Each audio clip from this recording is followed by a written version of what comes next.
मुंबईच्या पश्चिम रेल्वेवरील मालाड रेल्वे स्थानकात घडलेल्या धक्कादायक हत्येप्रकरणी अखेर कारण स्पष्ट झालंय. दरवाजातून उतरत असताना झालेल्या किरकोळ वादातून 33 वर्षीय प्राध्यापक आलोक कुमार सिंह यांची हत्या करण्यात आली होती. ही घटना शनिवारी 24 जानेवारी रोजी सायंकाळी चर्चगेटहून बोरिवलीच्या दिशेने जाणाऱ्या लोकल ट्रेनमध्ये घडली. आरोपी ओमकार शिंदे याने आलोक कुमार सिंह यांच्यावर प्राणघातक हल्ला करून घटनास्थळावरून पळ काढला होता. पोलीस तपासात आरोपी ओमकार शिंदेनं हल्ल्याचं कारण सांगितलं. महिलांच्या समोर मला ढकलण्यात आलं आणि माझा अपमान झाला, त्यामुळे मला प्रचंड राग आला, अशी कबुली आरोपीने दिली आहे. पोलिसांनी दिलेल्या माहितीनुसार NM महाविद्यालयात व्याख्याता असलेले आलोक कुमार सिंह चर्चगेटहून मालाडकडे प्रवास करत होते.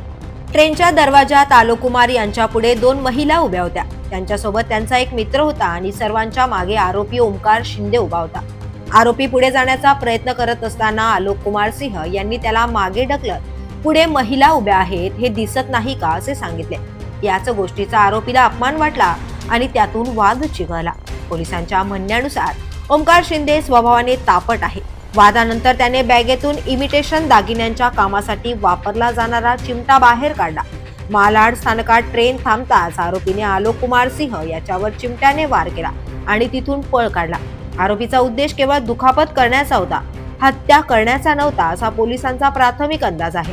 आलोक कुमार सिंह यांचा मृत्यू झाला आहे याची आरोपीला अटक होईपर्यंत कल्पनाही नव्हती. घटनेनंतर दुसऱ्या दिवशी नेहमीप्रमाणे ट्रेन पकडण्यासाठी प्लॅटफॉर्मवर आलेल्या आरोपी ओमकार शिंदेला पोलिसांनी अटक केली. या घटनेमुळे पुन्हा एकदा लोकल ट्रेनमधील प्रवासी सुरक्षेचा गंभीर प्रश्न ऐरणीवर आलाय. The police news bureau.